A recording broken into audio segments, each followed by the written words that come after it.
कुछ हम आपने की बात को अगर कोई स्पेसिफिक सूचना भी है ये कहाँ पर होर्डिंग किए हुए हैं तो उस पर सर माननीय यहाँ जितने नए सदस्य हैं आप सभी लोग गांव से जुड़े हुए लोग हैं। किसान का सबसे बड़ा अभी आपको समय आएगा सभा जफर साहब ये आप लेट से आए हैं इसीलिए, नहीं तो ये शुरू में आप शुरू में ही तय हो गया है कि एक बोलते रहेंगे तो दूसरे नहीं बोलेंगे और हम बोलने का मौका सबको देंगे। ये कृषि पदाधिकारी का कंडक्ट वो कहता है कि हमको कोई यदि पदाधिकारी एमपी कहेगा तो हम रेड करेंगे, लेकिन तुम्हें बेचना है इतने में तुम चाहे जैसे बेचो। आप खाद्य व्यापारियों से पूछो, कृषि जो पदाधिकारी है वो इन्वॉल्व है। दूसरी चीज होल्डिंग टैक्स। सर मेरा आग्रह है कि शहर का जो होल्डिंग टैक्स की स्थिति है इसको यदि गंभीरता से नहीं लिया जाएगा तो ना मोटेशन होता है, ना कोई चीजें होती है और स्थिति है ना किसी की बेटी की शादी हो पाएगी, ना बहन की शादी हो पाती है। लोग सफर कर रहे हैं, ये ज्यादा है बहुत। सर इसमें 2-3 पदाधिकारी को लगाने की जरूरत है और इसमें बार्गेनिंग शुरू है पदाधिकारियों के बीच। कितना पैसा पहले लाओ पहले पाओ, लाओ तो कितना लाओ। ये स्थिति है, इस पर निरंकुश है। विधायक जी जो बात बोले हैं वो कोई अब मैं नहीं कुछ कह सकता हूं। दूसरी चीज सर माधोपारा पुल के बगल में जल निकासी का स्थान जमीन ब्रोकर द्वारा नियम के विरुद्ध प्लॉटिंग करके रोड बना है, नियम के नदी के नीचे माधोपारा पुल के नीचे। और बाईपास जो है बाईपास का तो समझिए पानी निकासी बंदी हो गई। जमीन माफियाओं ने तो अति कर दिया चारों तरफ। किसकी जमीन थी? ये सरकार की, सरकार ये नदी की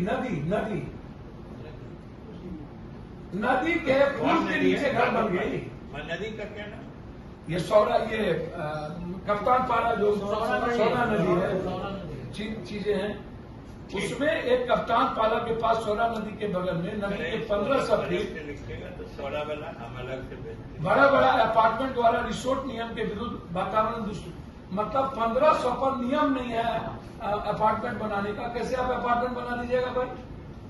अब आप लॉ ब्रेकर है, लॉफुल आप जिससे मन जिससे मिलकर के जो पदाधिकारी बाहर से आएंगे हम बोलना नहीं चाहेंगे। यदि मैं बोलना चाहूंगा तो विस्फोट हो जाएगा। तो मैं नहीं बोलूंगा। एक मर्यादित चीजें होती हैं जो जरूरी नहीं है कि हर बात को बोला जाए, मर्यादा में रख के भी बात की जा सकती है। कुछ बात अलग से भी हम जी। दूसरी चीज दूसरी बहुत सबसे बड़ा इम्पोर्टेंट है विजय बाबू, वो है सीओ डीसीएलआर और एडीएम। ये 3 आदमी महत्वपूर्ण लाइफ लाइन है मिडिल क्लास और गरीब लोगों का। ये तो समझिए कि हमें अच्छे डीएम मिल गए हैं, अकाल से पीछे से आप अच्छे ईमानदार एसपी को भेज, तो हम तो तबाह थे। कोशिश हम लोग की यही है। जी। तो मैं एक बात आपको बता दूं कि सीओ साहब लोगों का उनका जो कर्मचारी है, कर्मचारी की बात करता हूं, वो 4, 5, 10 आदमी को खड़ा रखता है आपत्ति डलवाने के लिए कि हम जो कह रहे हैं आपत्ति डाल दो, उसके बाद हम देख लेंगे।